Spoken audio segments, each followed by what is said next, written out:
Yo, people. Hey, welcome to another episode of Football Heritage. I think you should know us by now, innit? But you know the usuals, like, comment, and subscribe. Make sure you share it with your friends. Make sure you do that. Make sure you hit the bell notification as well so you're up to date with that. You know them ones there. Um, let's start off straight away. Obviously, we got a big topic from the Champions League, but let's go from the minor, let me not disrespect it, but the smaller games, innit? Uh, let's start with the Liverpool Leipzig one. Obviously, Liverpool won 2-0. Was it Mane and Salah scored, didn't it? Yep. Yeah. They scored. My bad. I didn't watch the game. My bad. But I mean, it seems like Fabinho moving to DM was the magic trick. Obviously, I didn't watch the game, so I have no clue. But hey, with the way the league's looking now, obviously Liverpool are going to play today, but with the way the league's looking now, Champions League might be the best route. And we've seen in the past, you don't always need to be the best team to win the competition. But from this result, because Leipzig are a good side, but from this result, what do you see Liverpool's chances are in the UCL? Dan. Um, Liverpool are a good team. They do have good players, but I think they, I don't think they have enough to win the Champions League, if I'm being honest. But I think all the top teams, like the usual big hitters in Europe, have been poor. So Real Madrid, Barcelona, uh, not really Bayern so much, but the other usual suspects have been poor. So if there's any year that Liverpool could do it, then definitely this year. I think the only team they'd have to get past really is Man City and maybe Bayern. But there's definitely a possibility. I just don't see it happening just because of how poor they've been, especially at Anfield. So I don't know. I think the top four is definitely still within their grasp. Definitely still within their grasp. I think they're only like 6 or 7 points away from it, which with 10 games left is not undoable. But I don't know how I feel about them in the Champions League. Leipzig, again, I didn't watch the game as well, but Leipzig, I wouldn't say is one of the top teams in that competition. So to beat them, it's a good achievement, but it's not something that would point them towards being the eventual champions, in my opinion. Are you gonna apologize to Nat Phillips? Never. Routed. Never. All right, cool. Sarah, I think you watched the game, innit? Yeah, I watched half of it. I thought Liverpool took their chances. They created the better chances. Leipzig, I found their transitions were very slow. So in Kunku especially, he slowed down the transitions a lot, and then he ended up taking a shot from distance a couple of times. This isn't the best Leipzig team, so I think we all said Liverpool would go through. A good result for Liverpool to get through that. They didn't have to play spectacularly, and it's good to see Fabinho back in midfield. It stops them from complaining about that.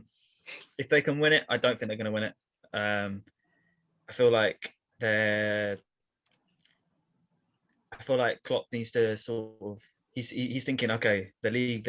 We need to recover this deficit of 6 or 7 points. And I feel like they're stuck. They're probably thinking, if we got work for the Champions League, we can afford to maybe come 5th or 6th this year or whatever. But I don't know. I feel like some of their hitters, some of their heavy hitters just aren't hitting it at the moment. You can't just rely on Salah to get all the goals. And when you're seeing statistics like Haaland's got more goals than Mane already in the Champions League, that just says it all, in my opinion.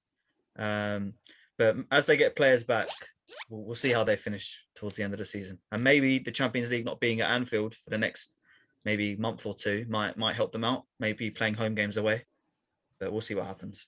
All right. Yeah. In terms of the Leipzig game, yeah, I didn't really watch too much of it, but from the bits I saw, Thiago had quite a good game, I think. I think him playing with Fabinho is quite good because, like, Fabinho back in DM, it just helps Thiago a lot, in the midfield. Yeah, I think everybody expected Liverpool to win. In terms of winning the Champions League,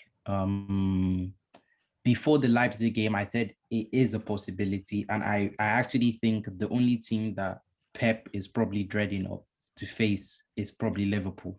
I know that's probably an unpopular opinion, but sometimes, when you play a team in the league, a team who, is in your league, it always, is just a very different ball game entirely. I think we saw it back when Liverpool met City in the Champions League, I think 2 years ago. I think City were on better form in the league, but Liverpool still tore them apart in the Champions League. And although when they met at Anfield and in the Prem, City beat them easily, but I just think the Champions League is just always a different ball game.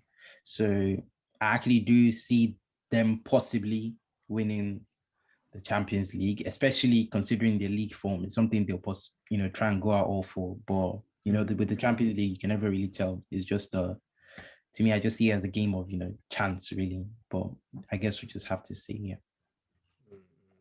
I hear that. What about you, Denzel? Thoughts on Liverpool's chances in the Champions League? Yeah, I didn't watch the Leipzig game either, but I agree with Ori when he says they have a chance to win it, despite obviously all the injuries that they have. I feel like anything can happen in the UCL. We've seen it with teams where they haven't done particularly well in the league, and then they've gone to the Champions League and they've done well. So we saw it with Chelsea, and I think Liverpool will be able to replicate that possibly. I feel like Jurgen's going to put all his eggs in one basket because it's all he really can do. I feel like in the league, they won't be able to get a top 4 finish. I think it's too far gone at the moment. So Jurgen putting all his effort into Champions League makes the most sense. And you never know. I could see them winning. The only thing is the defense is a bit inexperienced and they don't really have any Champions League pedigree defensively. But anything can happen in the UCL. So I wouldn't write them off, but I wouldn't put them as favourites either, to be fair. Cool. I don't think VVD or Joe Gomez or Matip are back.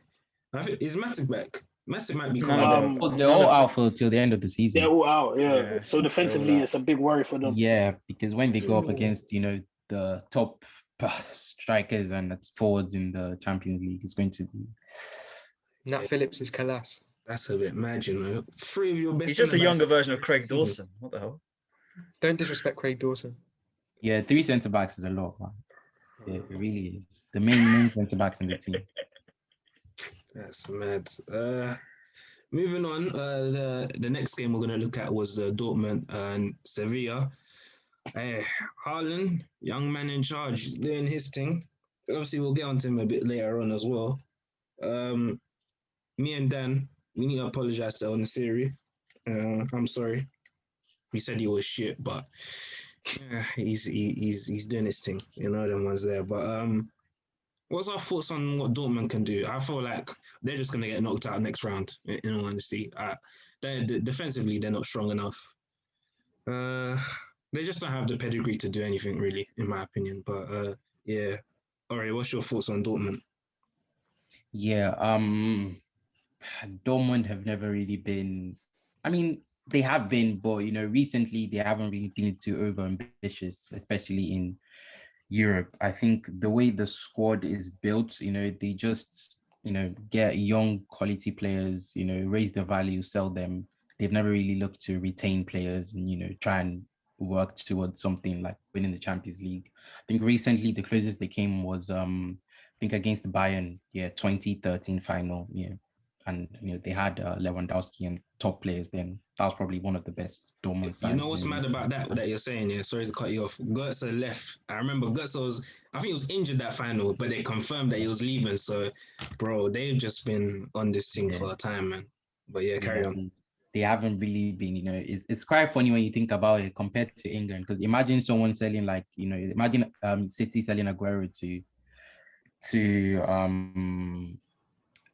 to United or something like that. Dortmund are not, that's why sometimes I don't really take the Bundesliga seriously. I mean, because it's just, there's really no competition in terms of rivalry. It's just very, But in terms of Champions League, like you said, I see them getting knocked out.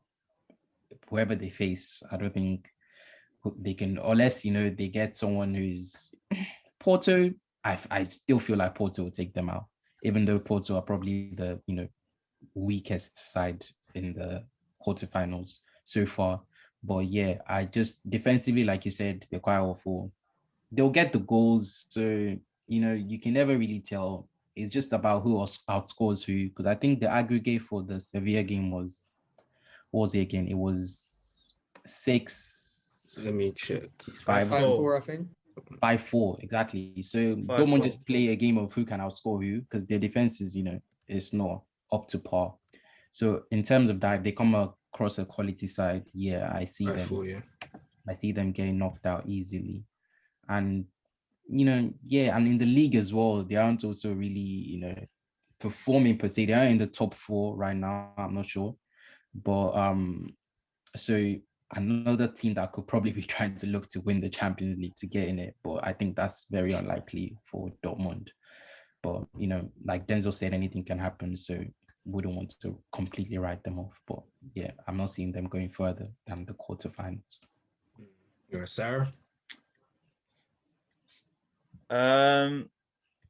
Yeah, this is a bit of a weird one as well. I feel like Dortmund are maybe in a similar situation to Liverpool in the sense that obviously, like they've got a big issue probably in defence, and their league position as well, both being outside the top 4 of their respective leagues. So maybe it is a case of just going all out for one of them. I actually think like they could potentially. They could outscore a lot of teams. And also I don't feel like the new manager, he's still chopping and changing between a back 3 and a back 2 or back 4, sorry. So he's still experimenting with that. Obviously, Marco Rosa's coming in the summer, so maybe next year they'll look to properly go all out or try and challenge to get back into that top 4 if they don't make it. Haaland, yeah, big respect to him. He's the big shining light in that team, even though he's just doing really well. If they do go out for it, I don't think they can win it. Maybe a semi-final at the most, but that's pushing it. They should probably focus on getting into that top 4 because they're only 2 points behind Frankfurt. So, yeah. Yeah. What about you, Denzel? What's your thoughts? I think people know my thoughts on Borussia Dortmund. I said in the last podcast, maybe I went on a little bit of a rant about how I just don't understand their ambition because if they're literally just a feeder club to Bayern Munich. When it comes to Champions League, though, I'll give them credit. They tend to always push themselves into the latter stages of the competition. But are they gonna win it? Nah. Semi-finals maybe, maybe semi-final, but I don't think they can push to get to a final or even to win the contest. They have the talent, I guess. You could say they have the talent, but the squad as a whole, I don't really feel them. Yeah, I just don't rate Dortmund, to be honest. I don't rate them at all. And I don't see them doing anything in Europe. Zero ambition. It's quite imbalanced, I think. I hear that. Yeah. Now, one thing that you said about Denzel, I won't lie. Just to put some respect on their name, they haven't sold anybody to Bayern in a while. I can't lie. I think the last one was Hummels. But they bought Hummels back for like a ridiculous fee. Yeah. They paid like 20 mil. And They had anyone And good to enough be to fair, sell they him. didn't actually even sell Lewa. I think his contract ran out. I think he went on free. Exactly. That's abysmal. No, Yeah, but but that was then, like 7 years ago. you should be handling your big stars better. When he had 1 Yeah. year, they should have been looking to sell Exactly. him somewhere else. It's not very ideal. And Hey, Dan, what about you? What's your thoughts on Dortmund? With Dortmund, I think Dortmund in Europe are very similar to Arsenal a couple of years ago, whereas they're a good team. They have a couple good players, but ultimately they're not going to make it far in the competition. I think them getting past the round of 16 was good for them, but I can't see them getting past the quarterfinals or anywhere like that. Maybe if they get a team like Porto, I think okay maybe, but they're not, in my opinion, they're not a serious contender at all for winning the competition. I think they're definitely a team that's kind of just in there. And I mean, they've done well to beat Sevilla because Sevilla are a well-organized side. They have a couple of nice players, and they've shown that they're definitely capable in Europe. They won Europa League a couple times, but it didn't really impress me massively to see them go through. And I don't know, Dortmund, I can't see them going much further, if I'm being honest. Hey, this is the juicy part now. We're gonna put it together now. So obviously, Juve got knocked out by Porto. Shout out Pepe, shout out Mbemba, shout out Oliveira. You know them ones there. Them man did their things, innit? But Juve got knocked out. Ronaldo in the mud, and Barca got knocked out. You know, Messi as well. So obviously, we've been hearing. Is this an end of an era? And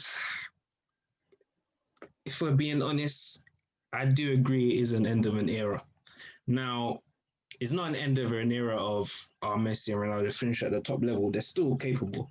And I think Oreo was saying it, how these men are still going to put up numbers, like, no matter what. Like, how I see it with them was that they were so far ahead of everybody else. They were like here and everybody was here.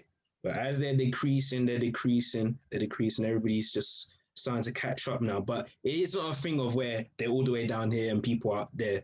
They're still, you can still argue Messi is the best player in the world. And you can still argue Ronaldo, top 5 goal scorers in the world right now, innit? So the level and the standards of which they set is unprecedented. Like, in my opinion, they're anomalies. Like, you can't, they're just, I mean, I'm struggling for words because it's just how it is, isn't it? Them men are just record breakers, isn't it? But the reality is, if you've been watching them for the last 2-3 years, maybe 2, I'll say, you could see they were already on the decline. Like, if you look at Messi, like, Messi doesn't go past 4 or 5 players that he could before. He might go past 2, 3 in short, tight, confined areas, but he's lost that burst of acceleration that allowed him to go past man for a longer distance, and you can clearly see that. So he's doing the playmaking thing. You see he's dropping deeper. And Ronaldo's one doesn't really surprise me because if man were watching him since Real Madrid, he's pretty much doing the same thing. He's just been a goal scorer. Obviously now he's lost that pace. He's lost a bit of that physique that he once had, but he's still playing the same way he's been playing the last 5 years, isn't it? But what's our thought on this end of an era talk? Do you think there's some valid points to it, or do you think people are just being reactionary? Ori? Yeah, like I said, in terms of numbers, in terms of Messi and Ronaldo are still going to, hit the crazy numbers until they probably decide to retire, because Ronaldo is 30, what now? 6. Yeah. And, he's the highest scorer in Syria by, I think at least 3 goals or something like that, which is quite ridiculous if you think about it. He scored a hat trick over the weekend as well. So I don't know. It's just Ronaldo is not in a good Juventus team, no matter which way you try and look at it. And Messi is also not in a good Barcelona team. And no matter how good you are, you still need to have quality players around you, because, Messi's best was when he was playing with good players. No matter how good you are, the good players will always bring the best out of you. Ronaldo in Real Madrid, I mean, he was playing with Modric, Cruz, that Real Madrid side was quite crazy. Barcelona to even up until 15, 16, the MSN, that was also quite a good side as well. Before we even talk about previously with Xavi and Iniesta. But now this Barcelona side don't look really good. Juventus side don't look really good. So they basically just found themselves both in positions for the first time in their career where they don't really have quality players around them. And it's kind of humanized them because, we can now see for the first time probably ever that, they are not like gods, like how we probably saw them before, So in terms of being finished, I think that's a bit of a reach. I mean, Ronaldo is quite old, but I still think he definitely has, at least two top seasons left in him where he'll still produce, a lot of goals. And who knows, he may just go far in the Champions League, even win it. I still think it's possible for him to win it. Probably not by stealing Juventus, because I don't see Juventus winning it in the next 2 years. What people expected Ronaldo to do was come to Juve and probably win them the Champions League, but that's too much to ask for, one person, despite how good he is. But he's not the same Ronaldo that he was. Then as for Messi, I feel Messi shouldn't really be spoken about with the same context as Ronaldo, because Ronaldo is like 2 years older. So we expect Messi to still be, because Ronaldo 2 years ago was, he was still the real deal. So you'd expect Messi to still be, the same way he is. Yeah, Messi still has a lot of good years in him. Should probably leave Barcelona though, go to a different side. He's probably definitely going to still win the Champions League and stuff. So, I wouldn't really say finished. They're both still at the very top, and no one else is really, clear of them. I think, but like you said, they've just been brought down to a certain extent where we now see them as, human beings and not like aliens or gods like we saw them previously. But yeah, I wouldn't say they're finished. I'll just say now they're just, at the top, but not clear, like you said. Dan, what's your thoughts on the end of an era talk? I think I agree with what's been said. I think definitely they've declined. But I mean, it's inevitable. They're never gonna play at that level for forever. And of course, age is the one thing that gets to everyone.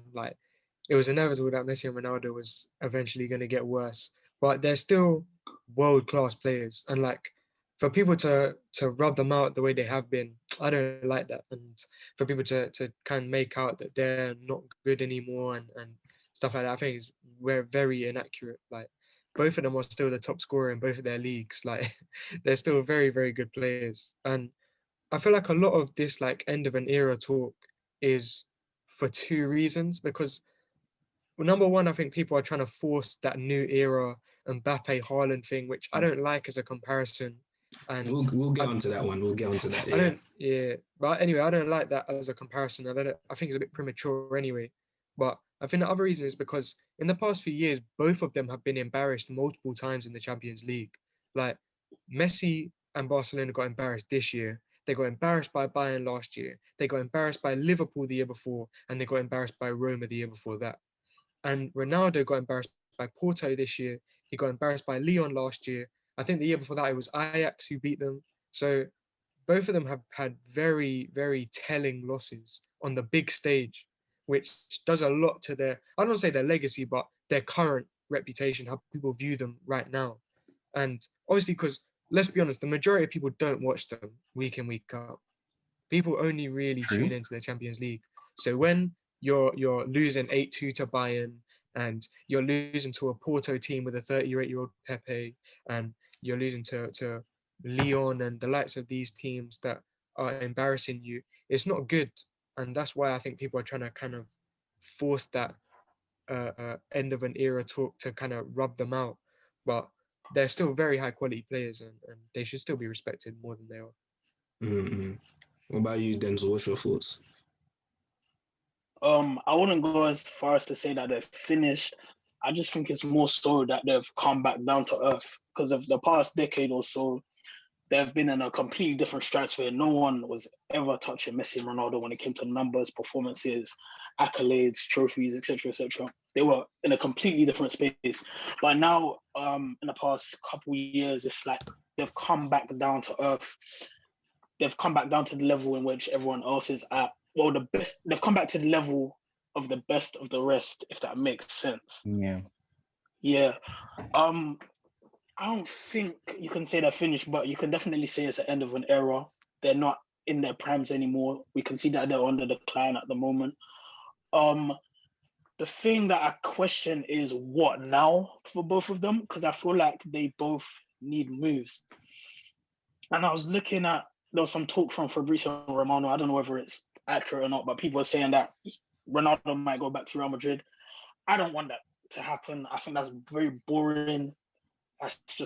He's already done what he needs to do at Real Madrid. I think him going back there it's just boring. It doesn't really do anything for his legacy. I feel like Messi needs a move, preferably to the Premier League. I think Man City suits him best.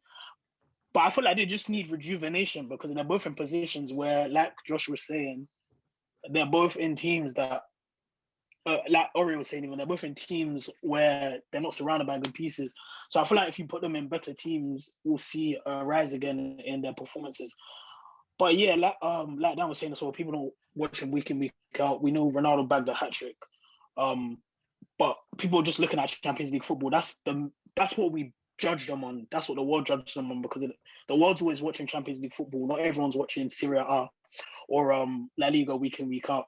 So obviously people are going to judge them based on that. And the embarrassments aren't good. To say end of an era, I think I would agree with that.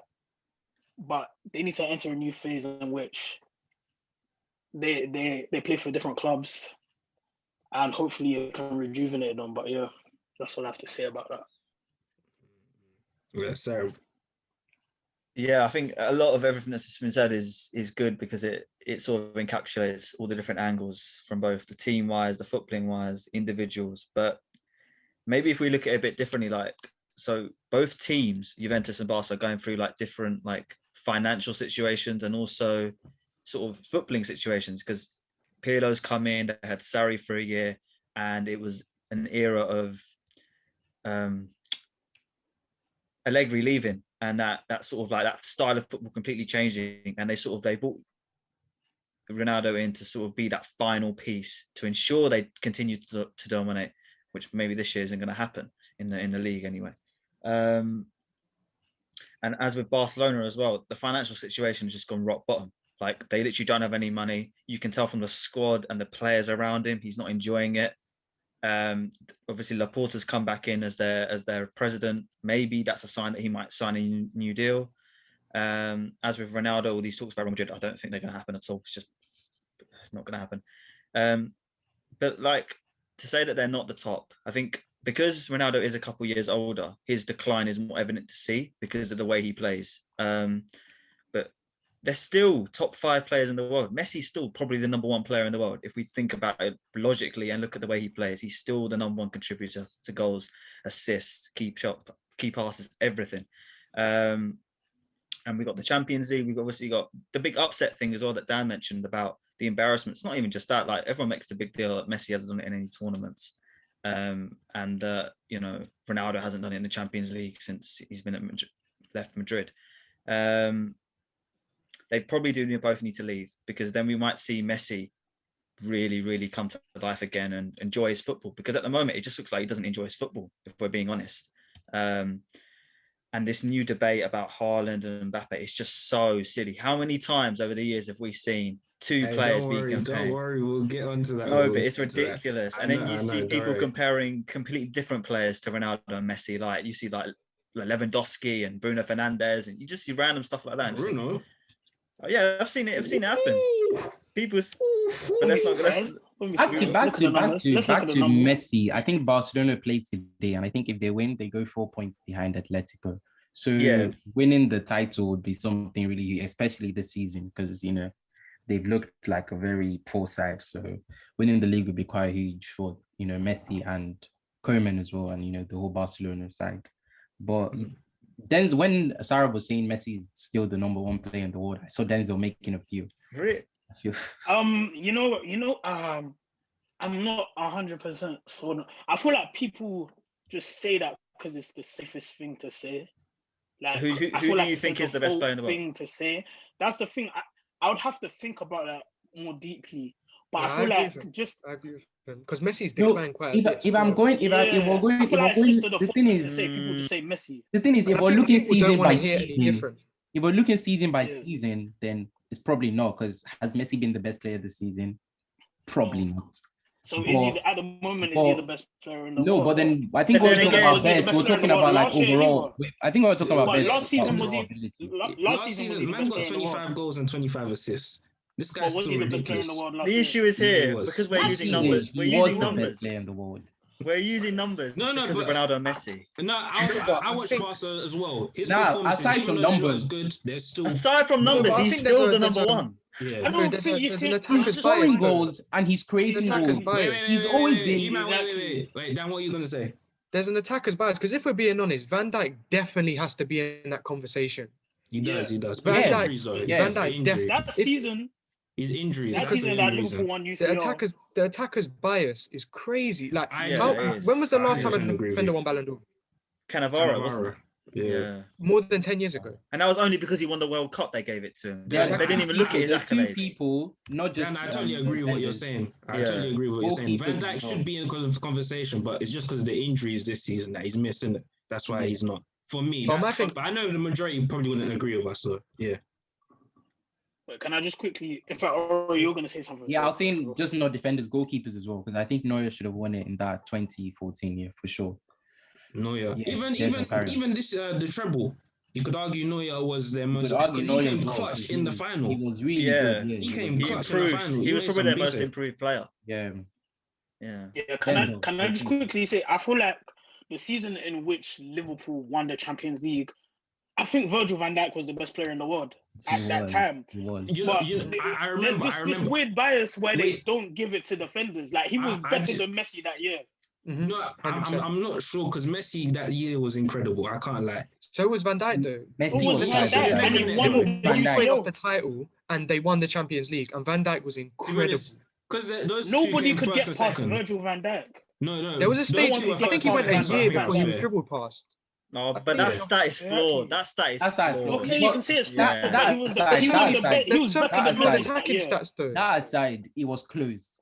It Either was way you close. look It at was close. Yeah, it was So close. whichever but way, whichever Van way Dijk, it swung, Van Dijk whichever way it was better. swung, you wouldn't have said either did not deserve it. Messi, you can't say he didn't deserve it. And if Van Dijk won it, you can't also say he didn't. So to me, it was close. But I think a lot of people don't want to hear well, it, though. I Yeah. think A lot of Yeah. people for the don't want to people- hear that it's Yeah. not Messi Ronaldo. Like, Yeah, they'll automatically exactly. disagree Yeah. without even thinking. And I mean, the first year that we probably were going to see someone different, Lewandowski, there was no Ballon d'Or. Lewandowski deserved it last year. Exactly. He did. Exactly. It wasn't Oh, Messi yeah, was not the Lewandowski best last player season, last year. actually. I forgot Exactly. about That's him. what He I'm was, telling yeah. you. Yeah. So this season he hasn't been the best player. Last season he wasn't the best player. I think it's time that we relinquish that title of Messi's the best player in the world. I can't lie. I know it pains me to say it, but he's I don't know. He's still there. Yeah, I you think can have a conversation. It's Yeah, I either think. one or the other. Either they're not the best, or that one of them is the best. That's how I see it. Like To be Messi honest, is still the best for me. In my opinion, It's Ronaldo, just I that don't know if Ronaldo's if not top five Messi, then anymore. who? That's just me. Like, if That's, not the Messi, yeah. thing. No Like, one who's else your is go-to? consistent. Who's your go-to for the best player in the world? Mm. There's no one that's just been that consistent. Unless can't the only lie, person. I can't lie. That's the beauty of football nowadays. Now that is coming back, that we can actually have a debate of. Right, there's so many players that you can Yeah. kind of pick from. Yeah. Like in the early 2000s, where you could say Henry, you could say Zidane, you could say Dino, you could say Cannavaro. I mean, us growing up, we came in when Messi and Ronaldo were just about to start. Because I think when we Early. started, I think the last Ballon d'Or winner was Kaká. So Mm. I mean, we all of us haven't really seen that debate of all right, this guy, in it. So it's going to be interesting. And any last thoughts before we get onto the Haaland Mbappe thing? Right. I think I have one thing. Yeah. Just need to push some Neymar prop. I think Neymar should also be considered for one of the best in the world as well. But like Sarab says, it's about how it's like over the season, isn't it? The thing with Neymar will be here for the first Yeah, couple but when I months. always think of best player, I just always think of overall ability because form always changes. At a Yeah, certain point, that's how I see it. at a Like, certain point, What? who can I think of now that had a one season? Salah. wonder? Salah had not one Nah. season wonder, but Not he one had that. season, but He's not one One- season wonder, but he had that season where people were saying, "Oh, yeah, he's rivaling 40 Messi." goals. okay, yeah, best exactly. Yeah, So someone like Yeah. exactly, but you can't really compare Salah to Messi. I mean, Salah is even probably hitting Messi numbers now, like over the last 4 years. But you still can't say he's better than Messi. So I Messi don't know. numbers? You know, like, He's not touching Messi numbers. Messi numbers are like Exactly. 60 goals a season. no, I mean in the last 4 years. Yeah, but years. The that's goal, prime the Messi. goal maybe. output. Yeah. You're thinking about maybe. prime Messi. That's 60 goals a season. At the moment, he is kind of leveling Messi with the numbers. Yeah. A lot of players are leveling with Messi at the moment. Yeah, with number wise. Yeah, That's they why. are. That's why I don't think we can use the insane Messi number debate. I don't think we can use that anymore because of a lot of people are getting better numbers than Messi at the moment. So But hopefully, football I don't know. transitions from just being a pure goals and numbers thing now. Maybe it transitions to being a more well-rounded Yeah. approach to understanding who's the best. Let's go with the future now. And about this Haaland and Mbappe thing, me personally, I don't buy into it. I don't care about the crap. Like, They're two absolutely. You can argue Haaland's world class, but Mbappe is definitely world class.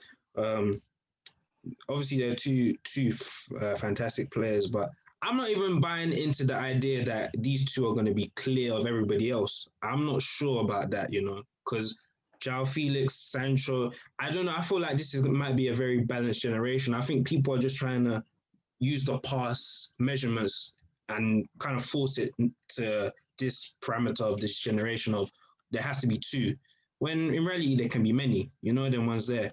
So I know I've always said this about Mbappe, about his ability, a world-class player, but I never saw him as an elite like talent that I've never seen before. One thing I give him is that his IQ for a young player, I don't think I've seen that. His IQ for a young player is incredible. But in terms of just a pure ability wise, he's very good in it, but he's not like extraordinary. You get what I'm saying? But with Haaland, I mean, Mbappe as a footballer is better than Haaland, no doubt. Haaland's just is a great goal scorer, and his overall game is improving in it. But I don't know, people are just trying to do this. Let's have our next Messi or Ronaldo. Let's have our fanboys this side or the other. Politics. Just relax, man. But yeah, man. Sarah, what's your thoughts on the whole Haaland versus Mbappe thing?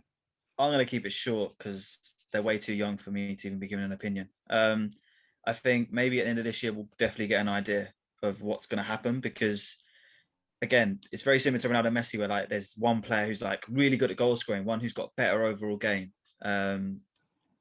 But like, they've still got both times. We could see Haaland become a creator. He could start for facilitating for other players. Like we could see that happen. We could see Mbappe transition to just a goal scorer. There was talks of him maybe transitioning to a striker, whether we disagree or not. Like that could happen. He played as a striker the other day when PSG lost.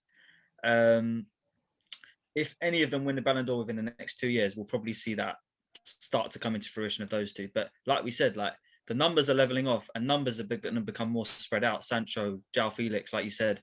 I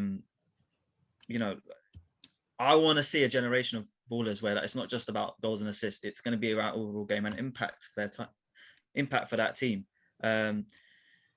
Haaland's impact for that Dortmund side is probably more significant than Mbappe if we take that into regard. Obviously, he's performing well, scoring at least. I've seen him score brace after brace after brace in both League and Champions League. Mbappe, I think Mbappe has this shadow over him of whether or not he leaves PSG to become the main man and stuff like that, similar to what Neymar was at Messi at Barca. But with regards to them being the next two big things, I'm going to hold on for another year, definitely, at least. Denzel? I think it's very, very, very forced. I don't understand it at all. The whole thing of, this guy's the next Messi, this guy's the next Ronaldo, these two are the next people to take us to the new generation. Like, it's just nonsense. Like, come on now. These guys, like Haaland, has Haaland won anything in his career for him to be the next Messi or Ronaldo? No. With Mbappe, you could arguably say, obviously, he has the World Cup, he has the Uber Eats League trophies. Nah, man, I'm not hearing that. It's silly. Like, Messi and Ronaldo, they didn't come and do what they did for people to be rubbing them out and saying that these two are the next big thing. Like, you watch them perform, obviously they have big games in Champions League.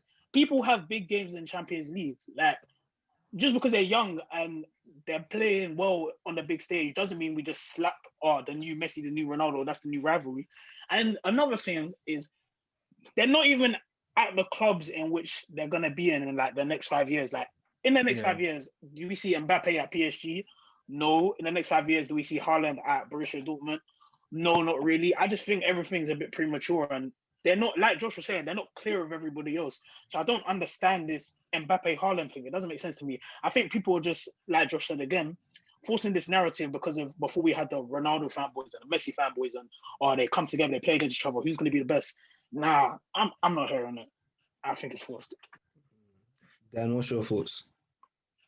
Yeah, I agree with everything that's been said so far. Like, I think it's very, very forced. Like, I think a lot of it is marketing, and like Messi and Ronaldo, like a big reason why they were pitted against each other is because obviously they played for direct rival teams in Barcelona, Real Madrid.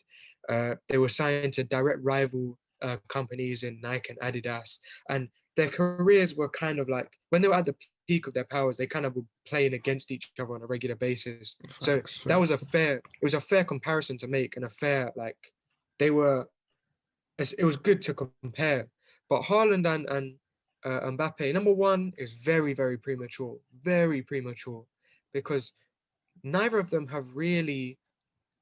Obviously, Mbappe has won the World Cup, but neither of them have really done anything yet, which has catapulted them into that category where they kind of want to be solidified as a player, if you know what I mean. Like Haaland hasn't really done anything yet at Dortmund, and Mbappe, I feel like, as said before, he kind of has that cloud over him, whether he'll move on to Real Madrid or not. And obviously, the loss in the Champions League was something that, if he won the Champions League, I feel like a lot of people would give him a lot more respect. But I think because he lost that, it's there's still something for him to get. There's still something for him to win in his career, something for him to look forward to. So I don't know. I don't like these comparisons. I think number one, I think Mbappe is a far better player right now than Haaland is, and number two, they're nowhere near similar. Like there's no way, no reason for comparison. It just doesn't make sense. And we can never predict the future either. So people are making these predictions like, oh, in 10 years' time, them two are going to be dominating. In 10 years' time, they're going to be the Messi and Ronaldo. To me, it doesn't make sense because you don't know where these players are going to be in 5 years, 10 years' time. Injuries might ruin them for all we know. So, as I said, I don't like these comparisons. Or I think Ronaldo at Haaland's age hadn't scored a Champions League goal, and right now he's the highest goal scorer by quite some distance in the Champions League. So it just really tells you that you never really know which direction football is really going.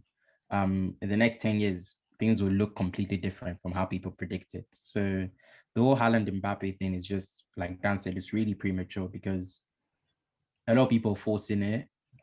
Firstly, you can tell Mbappe is not a natural striker, and you can tell he's obviously a winger. And people are really just trying to force him into being a striker, so their comparisons can make more sense. Striker versus striker, but Haaland is a pure striker, and Mbappe is not. So right now Haaland is Mbappe is the better footballer, but you can never really tell which way it goes. Like Sarab said, Haaland could completely change his game overnight. He could just become someone else, so you can never really tell. So the whole comparison thing is just really, it's really forced because first, they're not even playing in the same league. They're not even playing in the same, there's nothing really to tie them together. Just the fact that they're just two young players who are scoring goals. People just say, let's compare. So I think, and the media are really pushing it. They're pushing it really hard. So I don't know why, but like Dan said, marketing is really good for profits from all the companies, when they start the rivalry younger, but we never really know which way it's going to go. So I guess we just have to be patient with them and just see how their career, and not put too much pressure as well, because that's also something that really ruins young player careers. So that's it. Something just came to my mind. Well, about how they started the rivalry, Messi and Ronaldo. I think it was in 2009. When United played Barca in the final, innit? I think that's when they kind of started the narrative, is Messi versus Ronaldo. And you remember what I sent into the GC about when Graham Souness at 23 was saying Messi was the greatest of all time? Nah, that's incredible, man. That's incredible. But Messi peaked way before Ronaldo, man. In fact, for Ronaldo to catch up the way he did was quite extraordinary. It was after 30, maybe like 28, 29, we saw Ronaldo really take off. Ronaldo aged a lot better than Messi has. Saying that, Ronaldo was a better footballer at United, though. Yeah, he was a better footballer at United. So. Yes, and Messi was at Barcelona. But no. He won a Ballon d'Or at United at the start. Ronaldo really just adapted his play, and he had to. And in terms, if you want to compete with Messi, was just the numbers he was putting up. He was playing for fun. per se. You know, he was just like that. So for someone like Ronaldo to try and reach those Messi numbers, but consistently, you really have to change your game because there's really no one like Messi. There's really no one who did it the way he did it. So Ronaldo really adapted his game well. He really became, you know, that goal scorer, someone to feed off on in the attack.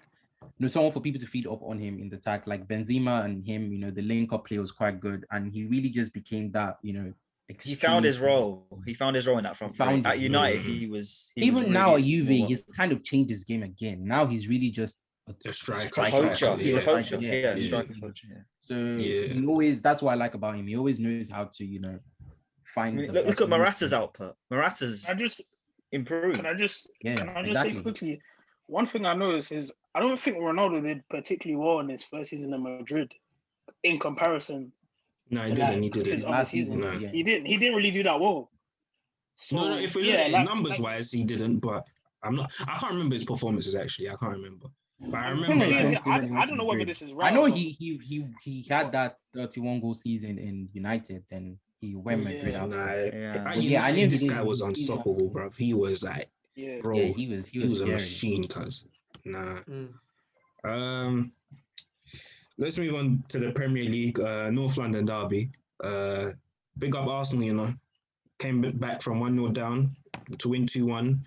Arsenal showed character, and I don't think people have really said that about the character Arsenal showed, you know, to come back from a goal down in a derby, because people often fault Arsenal's character and say, you know, they like to fold and stuff, but they came back and they deserve to win.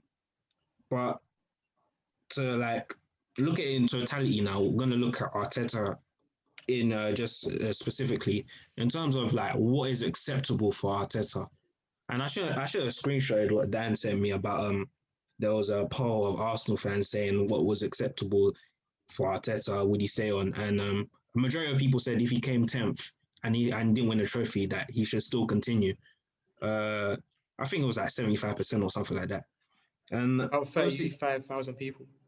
And obviously, I know Dan and Ori have kind of different opinions on this, but before I get onto those two, I want to get Denzel and Sarab's thoughts on what's an acceptable level or acceptable season for Arsenal for Arteta to continue for next season. Sarab. Okay, this has two sides to it, I think. If we're just talking about playing Arsenal's season and where they are, I think they should be aiming for top 8 at the very least. With regards to their form and the state of the league and everything to do with that, I think to be saying that you're not going to be finishing 10th, and was it without a trophy? Sorry. Yeah, nothing. It was the quarterfinals of the Europa League. Yeah, that is unacceptable. Completely unacceptable. They should be top 6. I don't care what people think. I do, but they should be a top 6 side. Like, there's no two ways about it. Yes, we've seen the decline since the Wenger era, the Unai Emery up and down. How long can that transition period continue for? Like, do we see City, United slow down? Do we see Chelsea slow down? No, they do things quickly, and I want to see Arteta maybe keep going. Maybe a few to the end of the season, probably at least that will happen. But we could end up in a situation potentially where Arsenal maybe their expectations go down so much that it's just top 6 every year, top 8 every year, maybe get to a semi-final in the FA Cup or something. But I think just quickly, like a few things that are papering this over is the FA Cup wins every so often, the big wins every so often. But let's be honest, the football's abysmal. It's shameful sometimes to watch that football. The reliance on young players, saying that Saka is a great player. Saka is an unbelievable player, but it just shows that the young players are really, really coming to the fore. That's not good enough, is it? Let's be honest. That's it. Yeah. What about you, Denzel? What's your thoughts on what's an acceptable season for Arteta? And where do you think the cutoff point is, like, where Arsenal fans have to say, or the Arsenal board, in fact, have to say, nah, this isn't good enough? I think Arsenal as a football club should be aiming for top 4 naturally. But realistically, right now, they're 10th at the moment. I think top 6 is what they should be aiming for. Anything below that is a disappointing season. Because a club of Arsenal stature, you shouldn't be come in 7th, 8th, 9th, 10th. Really, I mean, most big clubs, if a manager finishes in that position, they're sacking the manager. But obviously, you have to take into account the position that Arsenal are in, the facilities that they have. I think it would be unfair for them to sack Arteta if they finish within that top within the 6, 7, the 8, and the 9. Anything below 10th, his job should be questioned. But yeah, I think the top 6 is what he should be aiming for. But anything below 10th, anything below what they are now is unacceptable. Even what they are at now is unacceptable for me personally. Yeah. With my view, before I go on to the two Arsenal boys, I was quite harsh on Arteta. I was like, nah, this is unacceptable. Like, and it still is unacceptable. But as Ori will explain later on, I do understand the tools that he was dealt with was not the best in it, and he is having to really accommodate for some of the insufficient qualities that some of the players have, and obviously the wages, all this and that. So he hasn't been dealt an easy ride, I would say. But I do also understand the fact that he has grossly underperformed at times, and there was a period where the football was shocking. Like, I know Arsenal. One thing you gotta give him credit was defensively, they have been pretty solid throughout his time. So, but there was just a time where they just couldn't create any chances, and it was so poor in it. Obviously, we have to look at what he's doing now at this specific moment, and Arsenal are playing better football.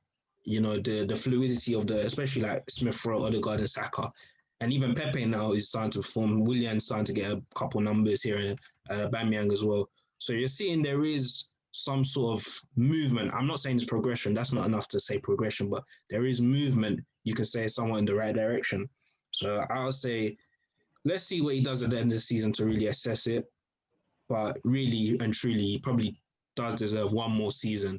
But even then, in that season, he will be on thin ice. So it'll be a thing of, if, let's say, come December, Arsenal are 9th, 10 points off top 4, he probably does have to go in. It is one of them ones. So, yeah, I'll probably give him another season in it to see what he does, give him a transfer window. But yeah, Dan, what's your thoughts on Arteta? No, I think you know my thoughts. I don't think it's good enough at all. Like with Arsenal, Arsenal is a club that we should not be finishing below top 4. Like, just as a club, obviously you have to look at in terms of realistic. Like, the team is not the best it's been, but Arsenal as a club, the minimum requirement should be top 4. That should be bare minimum. Arsene Wenger was hounded out and abused, ridiculed and mocked for years for finishing in the top 4.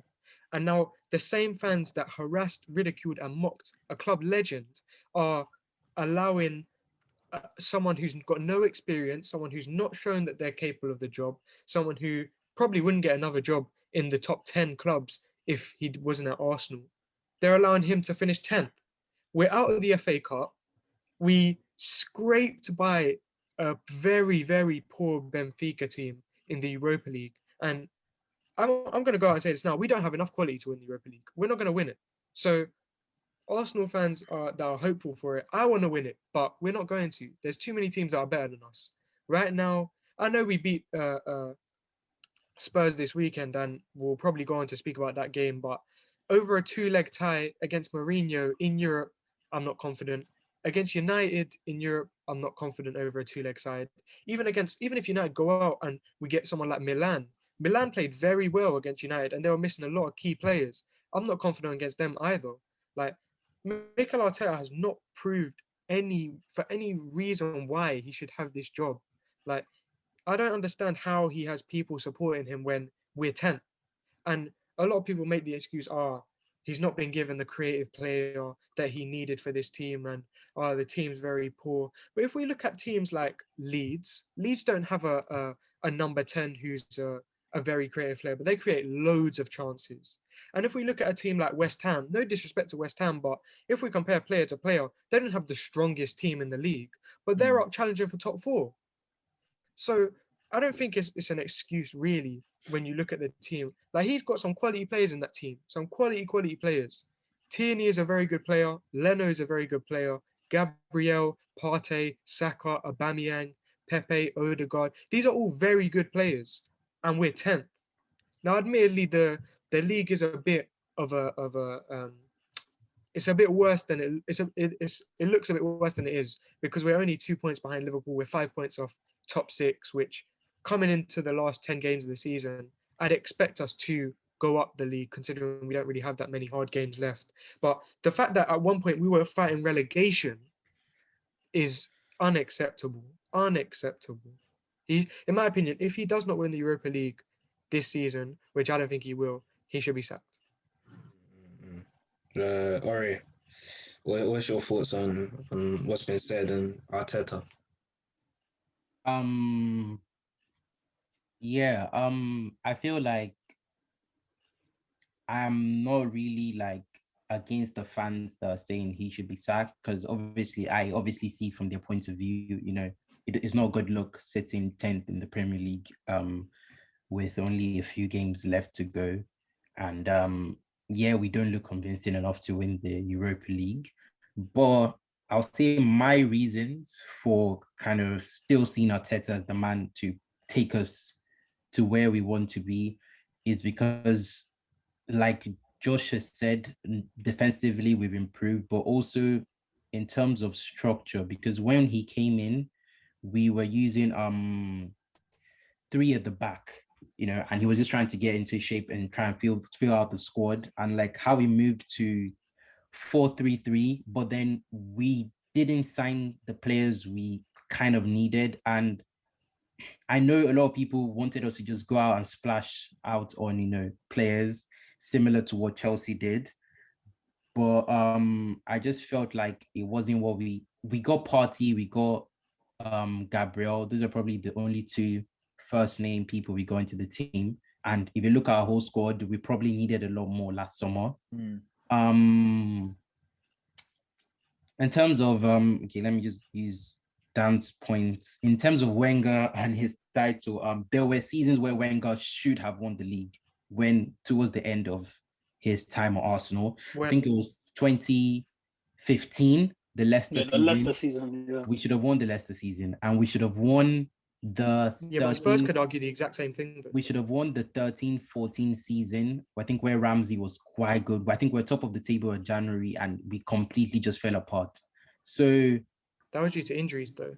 And like for Mikel Arteta, people would make the exact same excuses. But Wenger's time was over. I'm not even if you want to say like Arteta's not good, and that's a different thing. But I think we're not remaining consistent though. Like with Wenger, yeah, there was no excuse. Everyone was chucking him under the bus. He was always the scapegoat. But with Arteta, there's excuse after excuse after excuse after excuse. Arteta hasn't had a complete Premier League season yet.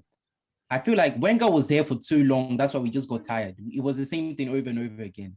But fair enough, I hear your point. Then for the Leeds that you said they create chances, I know Leeds use a 4-1-4-1 formation. Yeah. So it's kind of, and it leaves them very exposed, which is why you've seen Leeds concede silly amount of goals this season on occasions. So, I mean, he really wants that 4-3-3 to work. And it wasn't working because we didn't have an attacker, attacking midfielder when we started the season. Not saying that's an excuse, but it played a huge part. And, he brought in Smith Rowe, we looked like a different side. But, I said last summer we should have gone for a creator, but we didn't. We're looking for Aouar, but, it didn't go through. Aouar wasn't actually that sort of player. He wasn't even that sort of player. We needed someone more like, someone like Grealish. I always say he was perfect profile for the type of player that we needed. Right now, I don't even think we'd probably even go for an AM. We'll probably go for a left winger who's also a creator. And, Grealish is probably the one who fits that profile the most. But yeah, that aside, this season, I don't think we should be finishing 10th still. With the run of games we have towards the end of the season, I think we should definitely push up the season. In terms of Europa, I think we should win it. But like Dan said, we don't look convincing enough to win it. But, I don't want to rule us out completely. But, we could get a good run of fixtures. But, you'd always have to still face the tough teams at the end of the day. So I guess we just have to see how that goes. But I'm obviously open to see him have a good window and another full Premier League season and just see how he does. And, if he isn't good enough, and we see that he isn't, then by all means he can go. But from the small sample size I've seen from when he came last season, we were poor. We had some good blips. From the little blips I've seen here, there. I think he has what it takes to actually transform the squad, and take us there. Xhaka is one of our most important players. Imagine that. And Xhaka is probably one of the most error-prone players in the league, but he's still one of our most important. So imagine one of our most important players being Xhaka. He hasn't been, dealt a fair hand, to be fair, in terms of. I don't know if I agree with that. I'm not gonna lie to you. What? I don't think Xhaka is one of our most important players. Xhaka is definitely one of our most I mean, important. Based on the fact that he plays most of your games proves otherwise. He plays most of our games, and there's no one else. Bellerin plays most of our games as well. Is Bellerin one of our most important players? I mean, Xhaka has outperformed Partey on several occasions. I know Arsenal fans do not like to admit it. I mean, the Spurs game, yeah, but I don't think any other in the Spurs game and in some other games he has outperformed Partey, because I mean, Xhaka is probably the one who's. I know it sounds, but he's definitely the most defensive minded in that midfield. And another pivot is not just going to work. Like, imagine playing Partey and Ceballos. That's, I feel like we'll just fall apart. But we do need to replace him, and we do need to bring in a central midfielder who is similar to his profile, but doesn't have, errors, and actually, is progressive as well. So I feel like all these things Arteta is going to look at during the window. Attacker as well, a right back as well. We haven't spoken about that. Our right side is always completely dead because of Bellerin. He just kind of holds us back.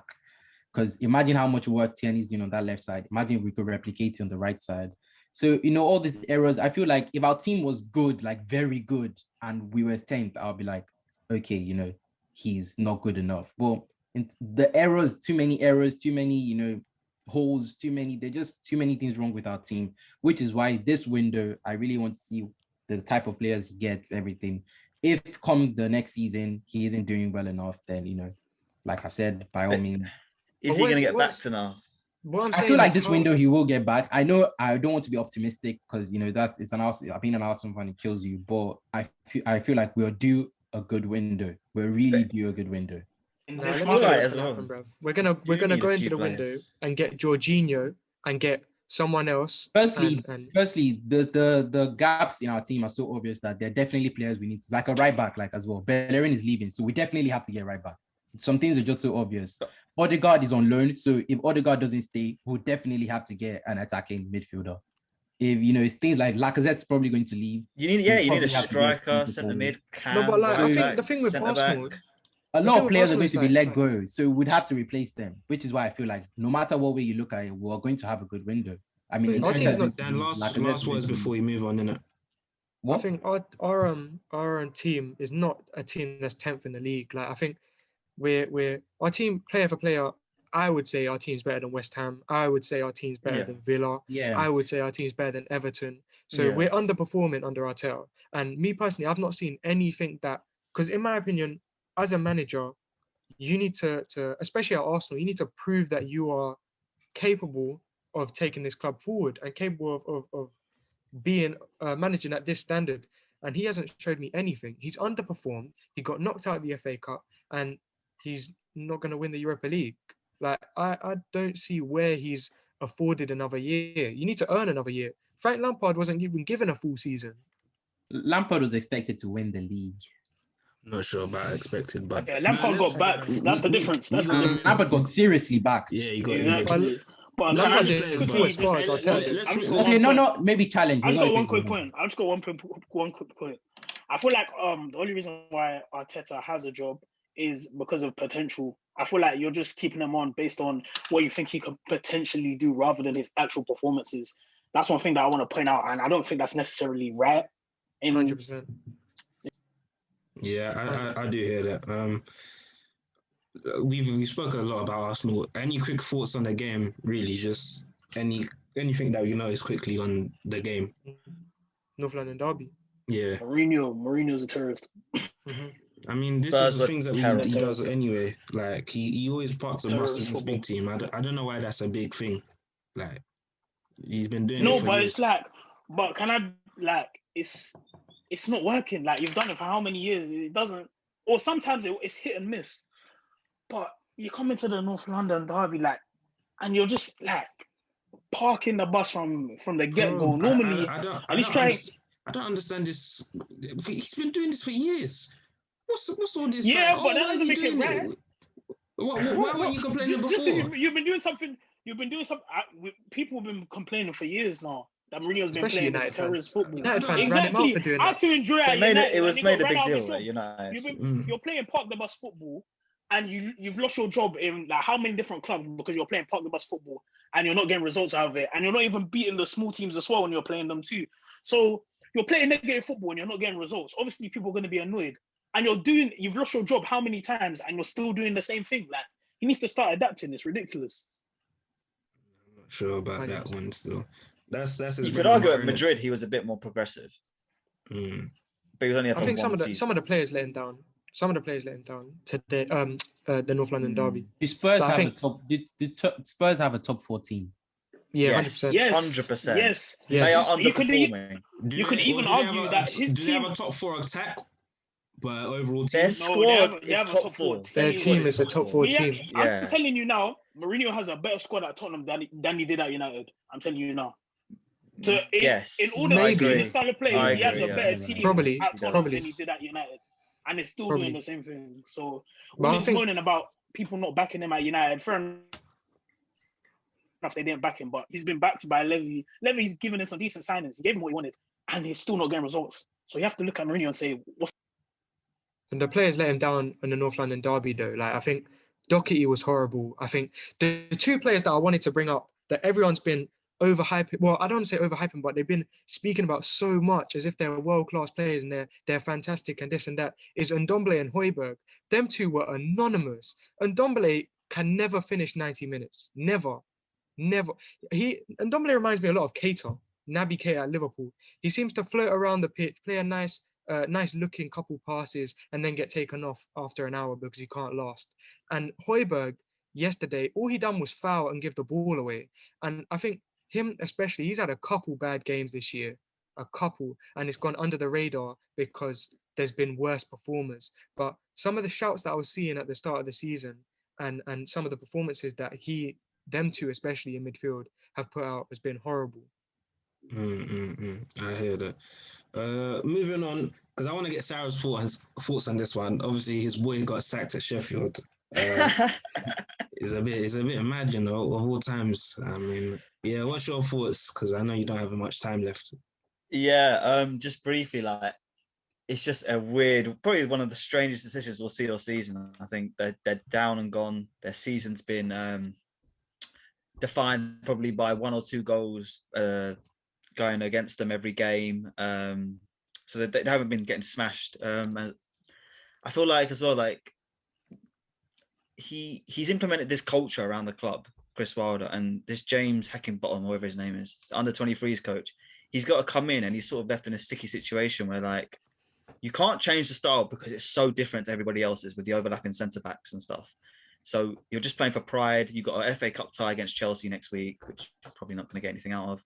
And then you've got to look to plan on how you're going to get back up into the Premier League the season after next. You could argue the board not backing Wilder properly enough with some of the weird decisions of signing Ryan Brewster. What a terrible signing that was. Not because he's a terrible player, but the fee. Ramsdale, terrible signing as well. Budget, it was completely out of the window. And Chris Wilder was still making them into a competent team. They were defending reasonably well. They were pressing reasonably well. They played vertical, transitional football. They got balls into the box. It was just a case of them just, yes, their attack is dreadful, but they were still decent. They're not... They're still competitive. Yeah, they're still competitive. They're still giving teams a go. I felt like Wilder did make a lot of excuses. He sort of used to sort of not undermine his team, but like throw him under the bus at times. He used to always big up other managers and stuff. But he always used to take digs at the board saying, we don't have the players for this. It's John Lundstrom leaving and stuff like that. So there was definitely friction there, but what a terrible decision to let him go. I think it could affect them in the next 5 years of being in the Premier League. Because if you look at teams just briefly at like Sunderland, Norwich, Villa, Newcastle, they go down, but every couple of years they'll come back up again. Sheffield United have only been in the Premier League 4 out of the last 20 years. That says something. So they could be in a position where they just go down. A lot of their players are between the edges of 28 and 32.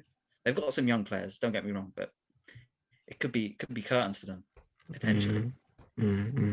What's our general thoughts on that? Anything really to mention about that? As I think Sarah said what we all thought it didn't. It's a bit surprising now of all times, isn't it? Yeah, I got one final thing. Obviously, we call ourselves a football heritage, innit? And I feel like we got to shout out man that made, that are football heritage, them ones there. People that encapsulate the game of football beautifully. So the first person that's going to start this is none other than this man here. Ronaldinho. What's a goal? Beautiful goal. Oh, Ori started already. Oh no, that goal was disgustingly good. Yeah, that goes quality, man. Damn.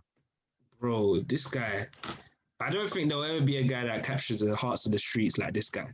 We strictly come dancing on the football pitch. This guy had people screaming in the ends when he came. They were screaming like goals when this guy came. Grown men. Oh my gosh, what a guy! Nah, man. He was something else, man. It's a shame that I never saw him in his peak in it. I saw him AC Milan, but he still had the aura in it, but he wasn't the same guy in it. But nah.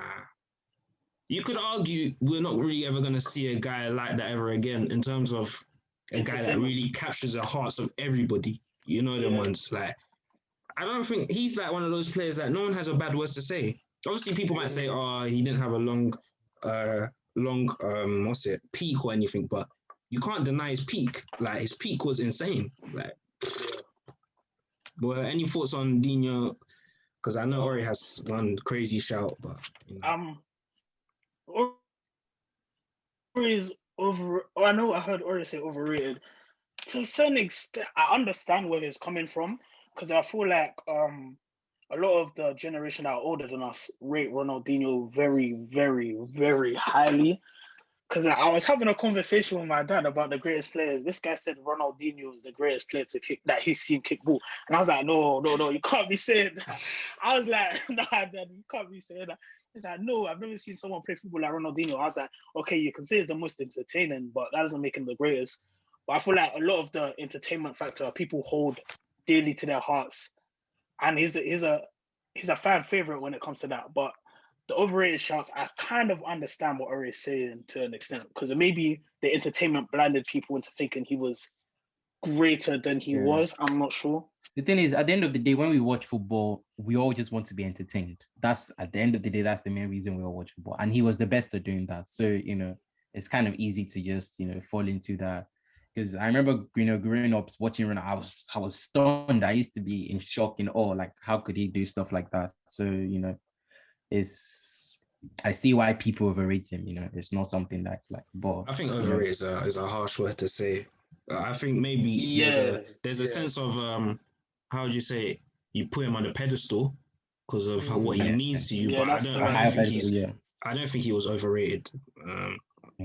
But he was different, man. But yeah, man, I think that brings an end to another episode. Nah, this episode was entertaining. I can't lie, man. It was very good. I hope you man liked it as well. But as you know, and as you should do, like, comment, and subscribe, and share it with your friends. As I said before, hit the bell notification so you're up to date with the latest content. And we'll see you soon, my people. Stay blessed.